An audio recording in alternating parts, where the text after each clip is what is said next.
And welcome back to Let's Play Live Alive. Last time we cleared the Wild West chapter in a bit of a lengthy video, I will admit. That won't be too much of a problem for this upcoming chapter, the present day chapter, as this is by far the shortest chapter in the game, although ironically it actually has about double the fights in it that the Wild West chapter has, so kind of interesting how that works out. To be the world's strongest fighter, the best of the best, a dream shared by many, but one young warrior believes he truly has what it takes to claim the title. By making the skills of the other masters his own, he intends to prove himself. Muay Thai, professional wrestling, lucha libre, copa, sambo, and sumo, the most powerful techniques of all these storied traditions, he will learn. Those are the only fighting styles in the world, nothing else. All he needs to do is bait his opponents into revealing their secrets. Sounds like a valid premise for a martial arts tournament arc type thing, so let's go for it. Yeah!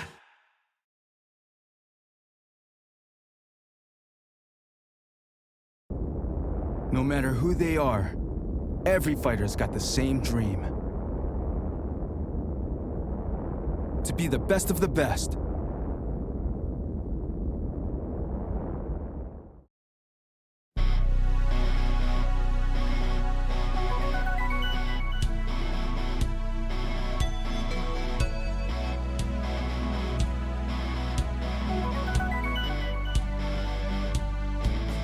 That's why I've decided to go on this journey.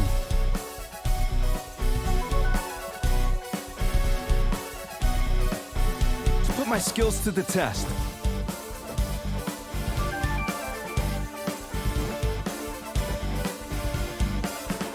To challenge the world's masters and make their techniques my own. But they're warriors too, walking the same path, striving for the same goal.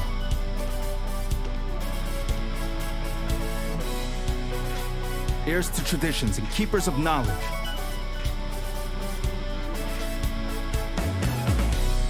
And like me, they probably got plenty of pride.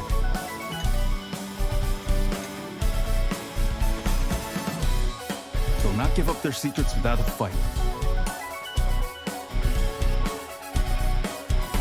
So I'll give them one. Push them to the limit and force them to use their techniques.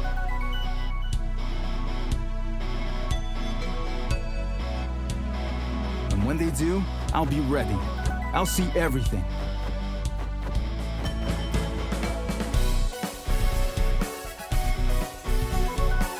I'll roll with the punches until they throw the ones that count.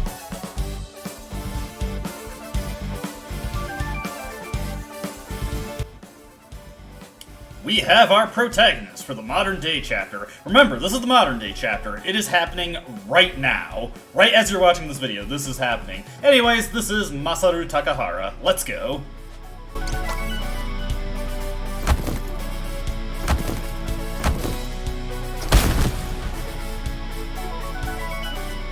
I'll fight my way to the top, and the world will know my name. Or maybe I'll fall short in the end. But hey, only one way to find out. Nice to see that Masaru has at least a little bit of humility. Present day, the strongest. Let's go. This is probably the most uniquely structured chapter we've come across thus far, as this one does not even have an overworld. Instead, we get a fighter select screen that's kind of like a cross between Street Fighter II and Mega Man in execution. Particularly on a mechanical level, we're going to be seeing some Mega Man influences here. Wonder if anybody at Capcom ever had any comments about this. Anyways, our fighters to go up against are Namkiat, the Great Aja, Tulahan, Seishi Moribe, Max Morgan.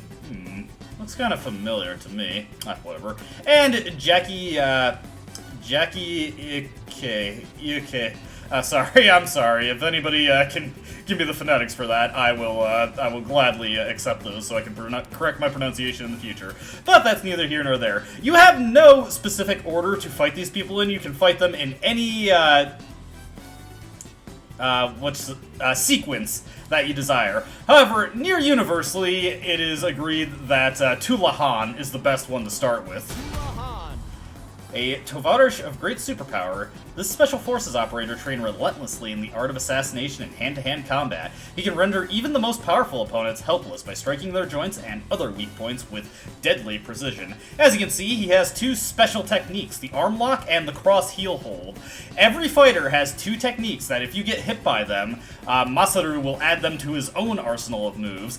With one exception, there is one fighter who has more than just two techniques. We'll get to that in a bit. For right now, though, let's get into battle with Tula. Okay. Fools and children fight with their fists. Come, I'll show you how civilized warriors make their opponents submit.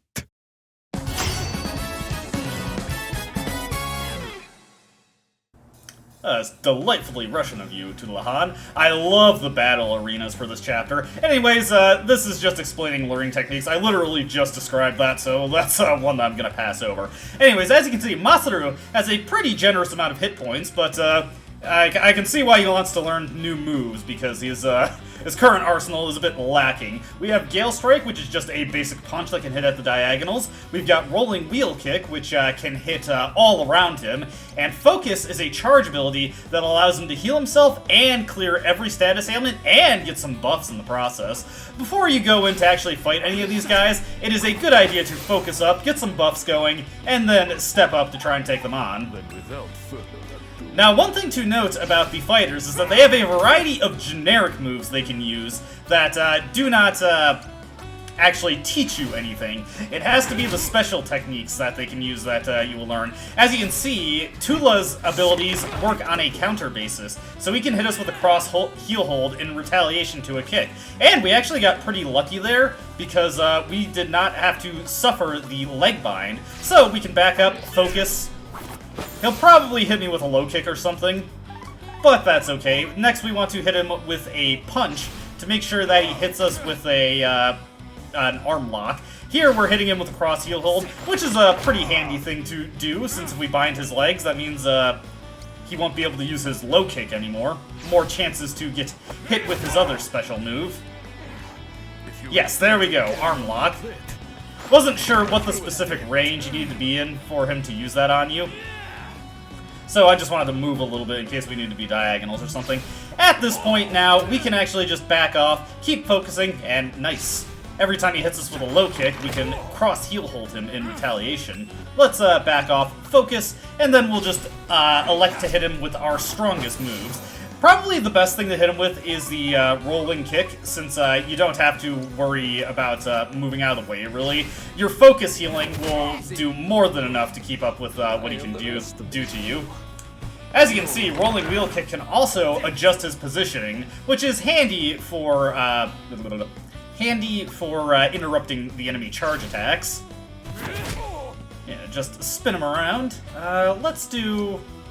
Nah, we don't need to do a focus. Do another Rolling Wheel Kick. If we rotate him, he'll just do a arm lock, and that's not anything too threatening. We've already got the leg bind going. Here comes a cross heel hold. He might fully bind us there, so our only option when we actually get a chance to go is to focus.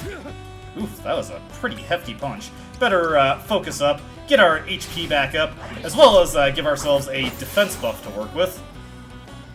Fortunately, a lot of the fighters in this chapter do not actually have access to any kind of range. Some of them do, but a lot of them only have, at best, AoEs that surround them, so you can easily kite them and just move away. Especially in the HD version, where the enemy can only commit to one move with their charge gauge. The SFC version, they can move pretty frequently, even off of one charge gauge. Alright, so here he comes. Let's go for a Gale Strike here. Maybe do a little bit more damage. Not really. Yeah, as you can see, Masaru, despite being a lifelong pugilist, his basic strength at the start of the chapter, actually for the entirety of the chapter, never really gets that great, and it's gonna take a while until we get some moves that actually allow us to deal some real damage. The thing I really want to see from this guy is him hitting us with low kicks so that we can get the cross heel holds going. Him nailing us with his own arm locks, not that desirable since that locks off a lot of moves for us. We'll do a rolling wheel kick on him. He's almost down.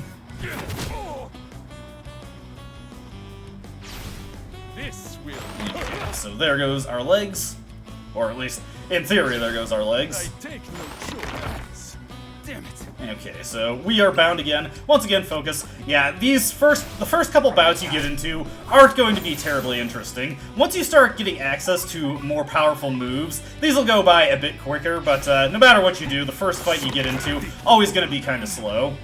Fortunately, as you can see, focus just allows us to completely outpace this guy's damage, regardless of what he hits us with. His gut punches can be a little threatening, but nothing that we really need to overly concern ourselves with. Of course, the leg bind keeping on going through is being a little bit obnoxious. Let's just back up, keep focusing. And I think one more rolling wheel kick should do it for us here. Let him get close to us, do another focus.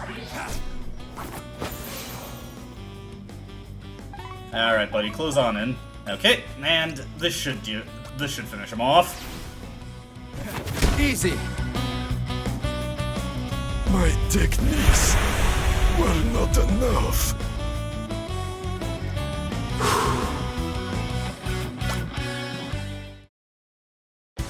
You win. Even with my superior grappling technique, you outwitted me. Well done. Just for fun, I thought we'd do half of this chapter in the SFC version. There aren't too many differences between the different versions of the game here, as it is with most of the remake, but especially here. As you can see, the fighter select screen is a lot less fancy. Some of the moves have different properties. Notably, Masaru's punch is a lot stronger in this version of the game, but his focus skill, Battle Cry, is much weaker in terms of healing, so be very mindful of that. You have a lot less to work with in terms of health in this version of the game. Anyways, next up we want Moribe Seishei, or Seishei Moribe, however you'd like to order it. Enlightened in the ancient Japanese technique of bare-handed killing, Moribe's strikes can pierce even the toughest armor. It can damage internal organs without breaking the skin.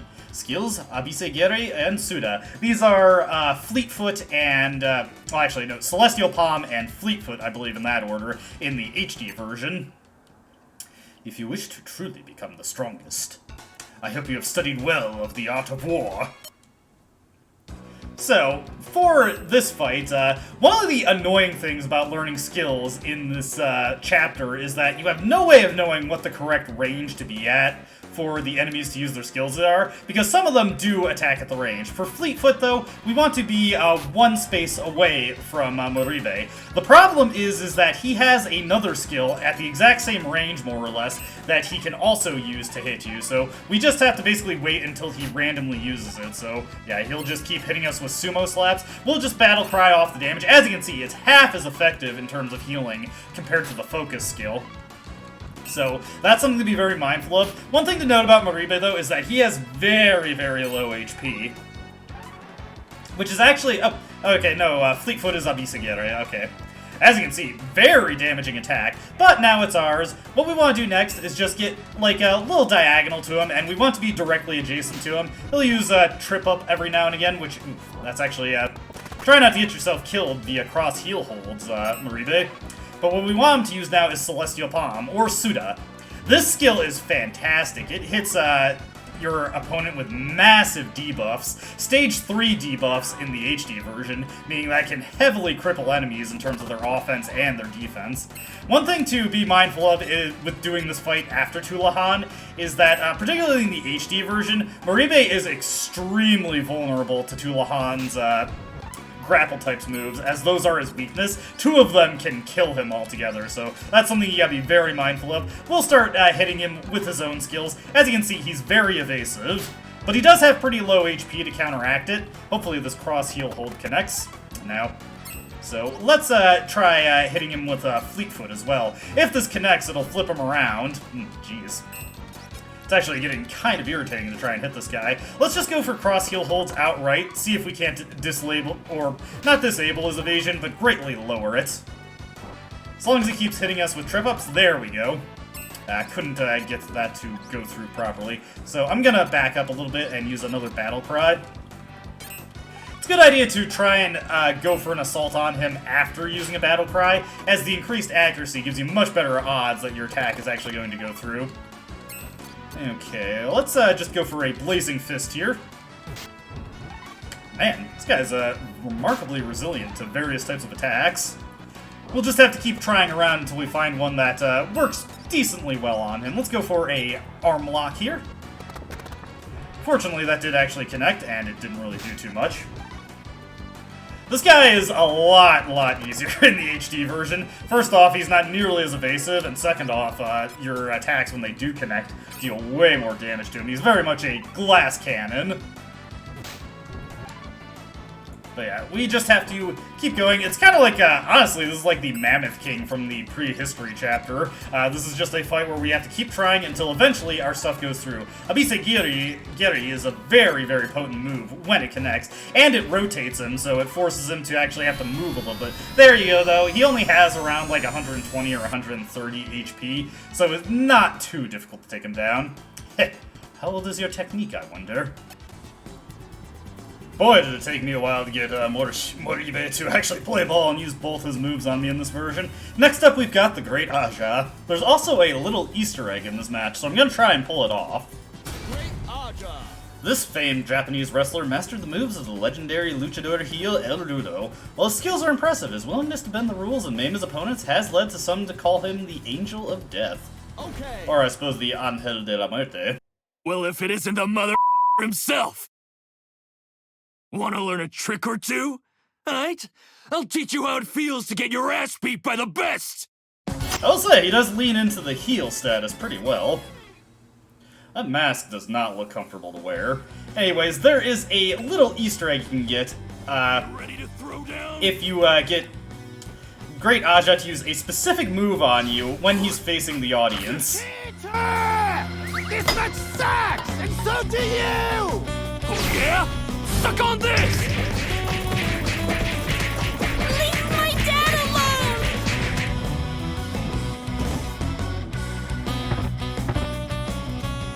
Well, we don't actually get to see who that was. It was implied to be a member of the Watanabe lineage. Not having a very good day at the wrestling match, I gather. That Easter egg is much trickier to activate in the SFC version. In order to get it to go off, the Great Aja has to be standing right around here in order for him to do that. Anyways, Aja has a handful of high-powered ranged moves that are grapple type. We want to try and get him to use those. Actually, I forget what their range is. That's one of the annoying things about this chapter, is that you don't know the ranges of the moves. Here comes one of Frankensteiner. Okay, so it's just got corner directionals. Oh dear. That's actually unfortunate that he missed there. As you can see, when his moves miss, they deal considerable damage to him. And he's just going to bite us repeatedly. The bites themselves are not that threatening, they're just kind of annoying, really. So what we want to do is we just want to focus repeatedly until he uses his wrestling moves on us. And eventually we'll be able to just start launching our own counter-assault here. Here comes Frankensteiner again. Hopefully he does not kill himself. And he did. Yeah, so that's a problem with this fight, is sometimes he will just kill himself. So I am going to have to reload to do this, but while I'm doing that, we'll see his post-fight dialogue, and then we'll cut back to the SFC version. You win! Well, shit. The punk actually took me down. Next up on the docket is Namkyat. Don't let his pretty licks fool you. He is quite the potent fighter, or Namkat in this version. An incredibly flexible warrior who fights using the Muay Thai style. His Ashiwaza high kick is considered to be absolutely devastating. So here we got the Panchama kick and the Spiral Knee to get. Spiral Knee is another kick-based range attack that's very handy to have. Ha! You've come all the way from Japan to face me? Too bad you won't be able to so much as bruise my pretty face. Seems to be a little bit vain there. So, first order of business is we want to get into a position where Spiral Knee can hit us. Right about here should be fine. It has pretty good range. It's about space away, and it hits the diagonals. Yeah, right there, as you can see. So that was a quick and easy move to get. The other one, we want to get in close. It is a close quarters spinning kick that also causes the opponent to be sent flying. That was the wrong move to make. Accidentally opened myself up for another Spiral Knee. As you can see, this guy, he can hit pretty hard, so be very careful about how you're approaching him. There we go, got the Panchama kick. Now, let me see here. What can we do here? I want to be careful because I did take quite a beating trying to learn those moves. We could try and give him a taste of his own medicine, but I think the best way to go is to just use Abisegiri repeatedly, and try to rotate him around, make sure that he can't actually connect his spiral knees. Unfortunately, that did not work out at all, so we're gonna take quite the beating there. Oof. One more of those connects, and I am toast. So here's where I kind of just have to kite him, and hopefully I can get some healing in before he can deal any more damage to me. Let's see. Next, let's try a cross heel hold here, and hopefully break his legs, prevent him from using any more of his devastating kick attacks, which unfortunately did not go through the way that I had hoped. We got an arm lock counter here. Let's see. That did not work either. Ooh. This one might be a loss. I might have to go for a reattempt here. Not the end of the world if that's what happens. You know what? Let's try a Frankensteiner on him. There is sort of, yeah, I made the Mega Man comparison. There is sort of a revolving chain of effectiveness here. Yeah, I got beaten, but that's okay. It is not a huge deal if you get beaten. You just have to reload and try again. But yes, while I'm thinking of it, we can show off great Aja's moves that I got, because we weren't able to actually see him connect with them and learn them on our own in the recording. So Tornado Press is the other move that he could have used. This one's pretty great. It has good range, but like his other Frankensteiner attack, if it misses, you eat a ton of damage. Let's just get into position, Battle Cry, immediately go for some healing off of the spiral knee there, plus some extra defense. And once that's done, I think the winning strategy here is to just get in close and start hitting repeatedly with Frankensteiners. Oof. Very unfortunate ordering in the turn queue there. Let's go for a Frankensteiner here. Let the Panchama kick knock us away. Not a low kick. We need you to do your signature move. Yeah, sometimes the opponents do not like to play ball, and they will just use their crappy generic moves. Come on, hit me with the move that I can actually learn. No! Luckily, Battle Cry's healing can outpace that and actually give us a bit of an HP profit there. I actually don't want cross heel hold to obviously disable his legs, because then we won't be able to get the kick that we're looking to learn. There we go. Panchama kick goes through. Now we've got that. Let's get in close and start doing Frankensteiners, since obviously the Panchama kick, much less threatening attack. So let's get in and just start tossing. Boom. Okay. Keep an eye on how much HP I have. Cross heel hold. Now, if the leg lock goes through, that would actually be very helpful. Let's see. I think I can take one more Panchama kick there. I didn't get a good read of how much HP I have. There we go. This chapter actually pretty difficult in the SFC version, just because of how much harder the enemies hit and how much lower the damage is for their weaknesses. You damaged my beautiful face. Hey, if you don't want to deal with that, don't be a fighter. Alright, with Namkyat out of the way, next up is Jackie. This guy, remember how I said every fighter has 2 moves, with one exception? Okay, Iaukea. Okay, so those of you in the comments, you don't have to worry about giving me the phonetics. Iaukea, got it. Jackie Iaukea, Jackie Iaukea, Jackie Iaukea, got it. So, as you can see there, there's his Aloha Slap and his Mono Toss, but the game does not inform you that there is a secret with Jackie. You can disable his arms and legs, and that will prompt him to use a secret third move. We'll see if we can get that to go off. In sumo, where the most mighty and physically dominant athletes vie for supremacy, this Hawaiian wrestler was hailed as a once-in-a-generation talent. After failing to achieve his lifelong dream of becoming a Yokozuna, however, he renounced the sport and resolved instead to conquer the mixed martial arts world. Incidentally, sumo has absolutely terrible representation in MMA. I think the one time they had somebody go up using sumo style, they immediately got a face kick that caused them to lose 3 teeth. Okay! Oh, looking for a fight? Ha! Bring it on! I've never lost to a man of Japan! And if you think a sumo's all brawn and no finesse, you're in for a wake-up call!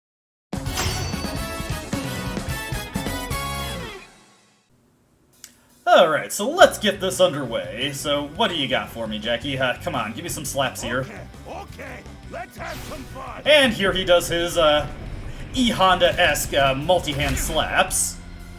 Nothing too threatening there. The Aloha Slap has been learned.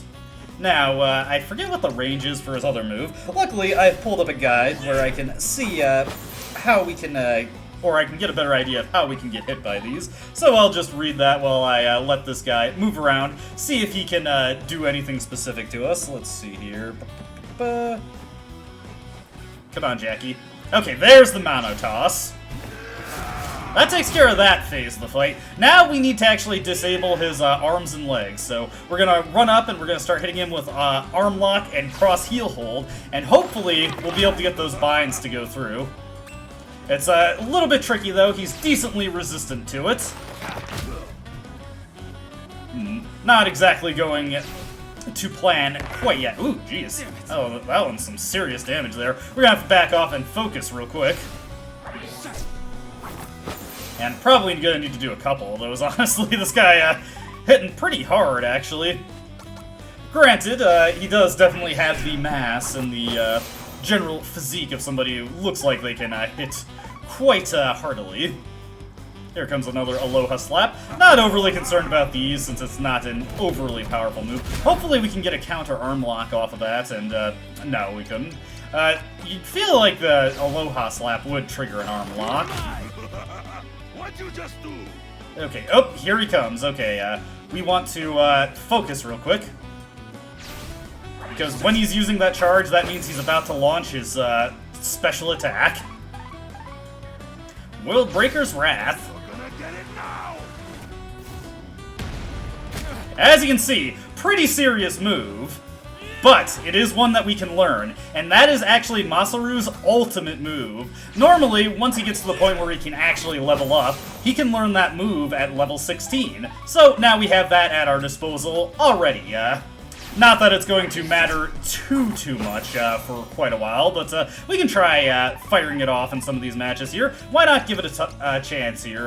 World Breaker's Wrath. One thing to note is that in the SFC version, this move is absolutely terrible. I believe it runs off of his special attack stat in that version, and it does abysmal damage because Masaru's natural special attack stat never raises above 25 in that version of the game. It's oh Jesus, well. So strong. Match. I know I enjoyed it. Oh, I'm gonna have to try that again.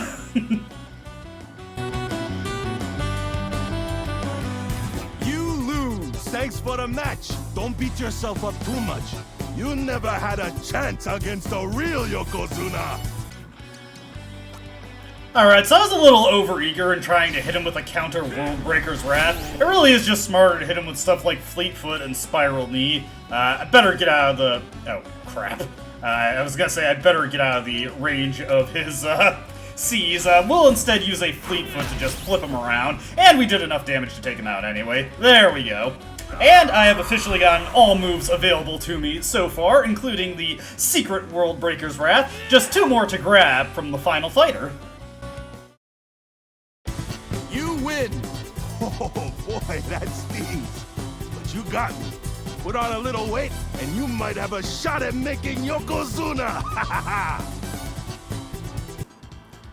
Alright, all opponents thus far have been defeated. Now it's time for our last one, Max Morgan. I'm so excited I get to do a Hulk Hogan impression. Max Morgan, America's #1 wrestler. Max has made a name for himself as a Hollywood star. I wouldn't say that's something that Hulk Hogan is particularly famous for, but who am I to diss such cinematic masterpieces like Santa with Muscles? Or No Holds Barred. He's grown bored, however, and is seeking a challenger who can provide him with a new thrill. Skills, Max Bomber, and German Suplex. Okay, come on, brother. Max Bomber, #1. Yeah, come on, guys. AGTP, you know that's a boy is not the right thing to translate there. Anyways, Max Morgan, like everybody else, has 2 moves for us to learn, and both of them are actually really good, particularly his German suplex move. So we just, once again, want to get up, get into his face, battle cry. Oh, hello! That's a bit of a nasty one to get hit with. Fortunately, the Max Bomber is actually going to come in handy for us here. So we immediately got the 2 moves, but oof, that was brutal. What you want to do with him is you want to keep him at a distance. You want to rotate him, you want to push him away. You do not want him to get close. As conveniently for us, his moves, he has no ranged options, really. So as long as we can keep pushing him away, keep rotating him, he really can't do too much to us. This is where a situation where the fact that an enemy cannot rotate and move in the same action really comes in handy for us. If he gets in close, Aloha Clap, Panchama Kick, those are really good options. Even his own Max Bomber can send him flying away. But yeah, just keep rotating him like this, or push him away when he gets in close. You should have this fight in the bag, no problem. And this is the same between both versions. Aloha Clap, in the HD version in particular, just completely shuts him down. He'll try to get in close, you Aloha Clap him away, and that will be the fight. Yeah, a little scary to learn his moves, but not too bad once you actually get them. You're number one! I'll always be playing second fiddle. Ah, Max, who could hate you? I'm sure you won't have any problems in the future where an unfortunate sex tape of yours gets leaked. And upon defeating all the fighters, you get a chance to save your progress. A bit more helpful in the SFC version where the game isn't auto-saving after every fight, but whatever, it's probably just there to signify to you that it's not quite over yet. You didn't think it was just gonna be all these guys, right? Huh. That's weird. Very ominous looking for some reason. I was under the impression these were friendly matches. Oh. Well, looks like we've got our last opponent.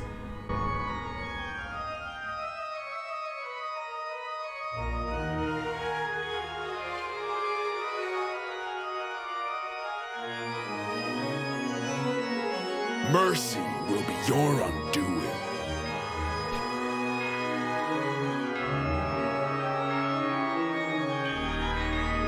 The so-called masters you defeated, whose techniques you made your own in your quest to become the very best.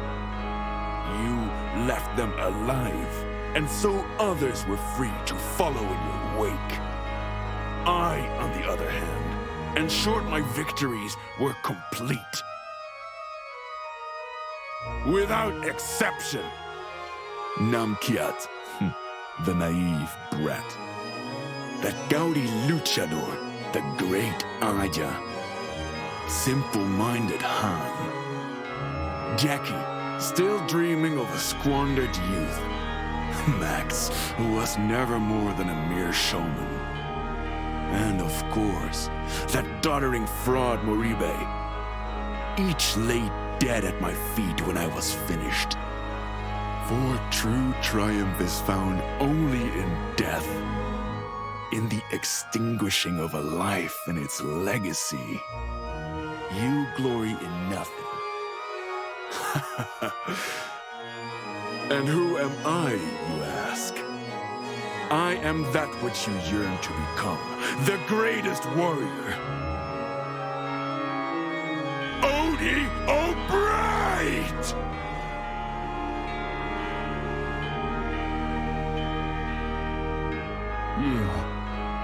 You son of a bitch. A warrior, like hell you are. You're nothing but a cold-blooded murderer!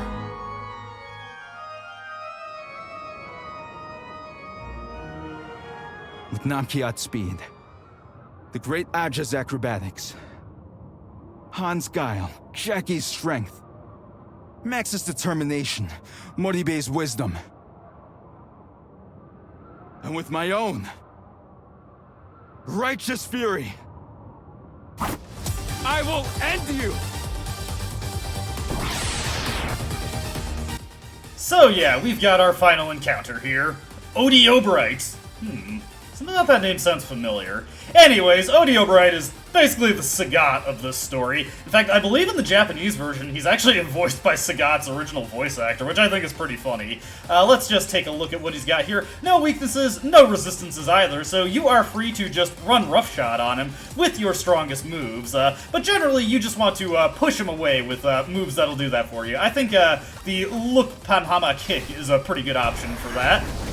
Keep him at a distance. Naturally, he'll have ranged attacks to also come back at you with. Aloha Slap, also a decent option for that. Also, slightly more accurate one. Actually, you know what? Let's back up and do a spiral knee. Use a mix of our moves here. You can also German suplex him to attempt to stun him. I honestly would not recommend using a lot of Great Aja's moves. If they miss, they deal tons of damage back to Masaru, which is really, really undesirable. As you can imagine, here comes a Reaper Scythe. Pretty decently strong move. The big problem with that is that it pushed us away, so we couldn't get one of our counters to go off. Would have been nice to hit him with a cross heel hold there. Let's nail him with a Celestial Palm, see if we can't get some of the stats, some stat debuffs to stick on him. Celestial Palm is one of the strongest debuffing moves in the game, hitting enemies with 3-stage debuffs, which is pretty impressive when it goes through. I really wish it was a bit more consistent about that. Well, as what I am with like a lot of moves in this game, I really wish a lot of the moves that had secondary effects were more consistent than they are. A lot of them, their secondary effects just don't go off nearly as often as they should. So let's see. You know what?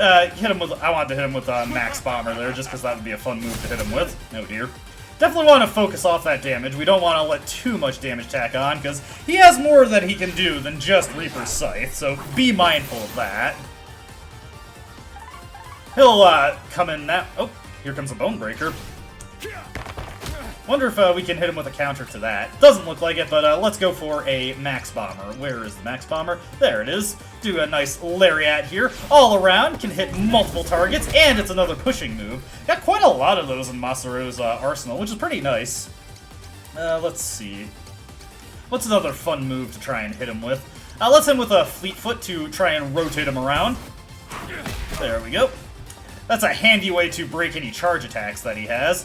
Of course, he can still hit us with a Reaper's Scythe. If you're able to get, like, directly behind him in the corner, though, he can't hit you with that. So, let's hit him with another Fleet Foot. See if we can't rotate him so that he can't hit us with a... Oh, dear. No. Masaru, you just rotated him. Ooh, dear. Hit him with another Fleet Foot, quick! There we go. Fortunately, Masaru very good at breaking charges due to all the pushing moves that he has. I actually kind of wanted the... Ooh, nice. Mono Toss. I kind of wanted the Reaper Scythe to push me back there so I didn't have to worry about getting hit with any follow-ups or having to waste time moving so I could get into a safer position to focus. And yeah, we definitely want to do a couple focuses here. We should be able to get at least 2 of them off before he moves them to strike. And honestly, we can probably just back off and hit another 3rd one.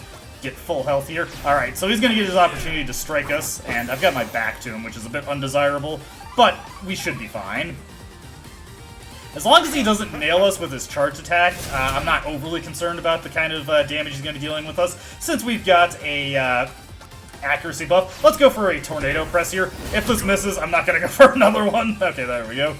And as a matter of fact, you know what? Oh dear, he's charging up. Maybe I should have used something different. I probably would have been smarter to use a... Ooh. This one's gonna be a bit rough. Luckily, we were facing him directly, and we had a decent amount of health there. Fortunately for us, his stats get pretty heavily debuffed there. Unfortunately, we are still sitting ducks. Okay, get into this spot where he can't hit us with another Bone Breaker. Start focusing off that damage. Luckily, like I said, he's pretty heavily debuffed at this point, so I'm not overly concerned if he hits us with another strike. Oh, looks like he's going for another one. Hopefully I can get a Fleet Foot in before he manages to hit us. Nope, we got another diving DDO coming in. Yeesh. If that stuns me, we might be having some problems. Okay, thankfully it did not get the arm lock going there. Yeah, this can, if he manages to get those diving DDOs off, this fight can get pretty precarious. With that arm lock, hopefully that diving DDO is an arm-based move, so he shouldn't be able to use it again. Okay, let's see. Let's go for a push here. Let's go for just a simple Aloha Slap, knock him back, and then maybe if he's not able to move before our turn comes back up again, we can heal. Nah, it looks like he's gonna be able to move. But Bone Breaker, not overly concerning. And it missed anyway, so we get a free opportunity to heal. We've almost got this fight in the bag. I think it's a good opportunity to start nailing him with some World Breaker's Wraths, personally, so let's not even bother getting into position. He's moving into a convenient spot for me. Here comes his Malevolent Shout. This is his ability to heal himself. Not None of the other fighters actually have the ability to do that, which is something that actually makes getting their moves a little annoying. Especially Moribe. It's very tough to get Moribe's moves without him dying because he has such low HP. Let's go for another World Breaker's Wrath. This should finish him off. Going to cross-counter his diving DDO with a World Breaker's Wrath, and we win!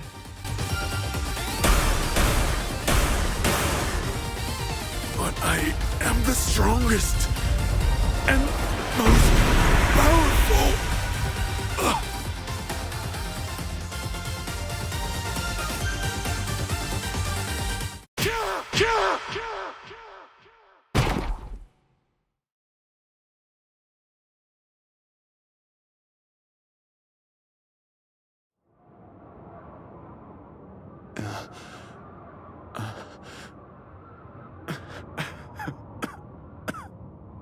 It's only just begun, boy.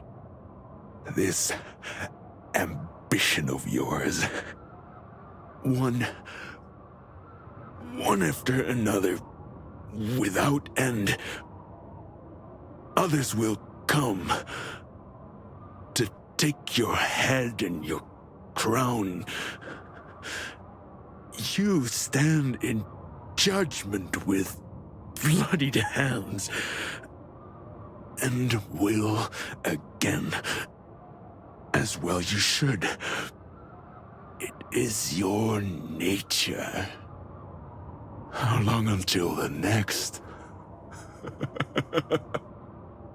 I wonder.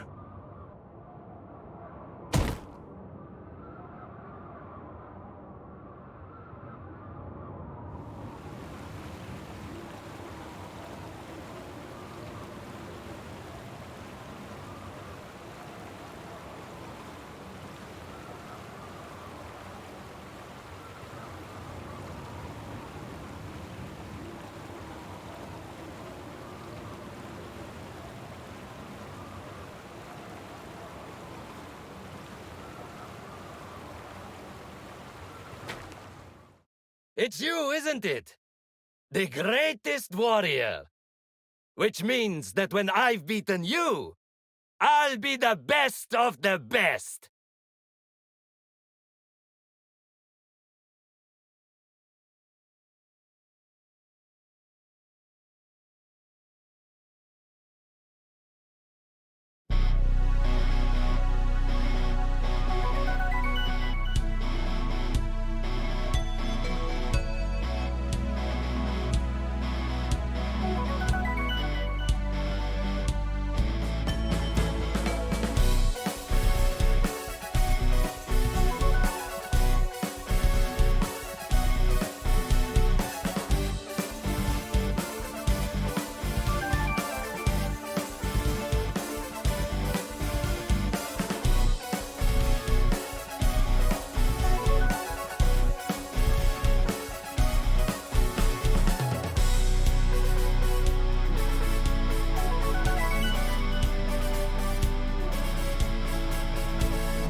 Man, I can't believe they just hit us with a winner is you type ending. Whatever, Masaru's chapter is already completed. Yeah, I told you it was the shortest one. Admittedly, the raw video recording is a bit longer than the final product will be, but that's mostly because I had to redo a bunch of the fights, because it's actually pretty tricky to get the different masters to use the moves you want them to use, particularly when you don't know the exact range they can hit at. But that's enough griping from me, because we are on to the ever so slightly near future. You know, this is like next weekend, AD. So, when we come back, we will be checking out the next chapter, the Daikatana chapter. I know you've been waiting for that one.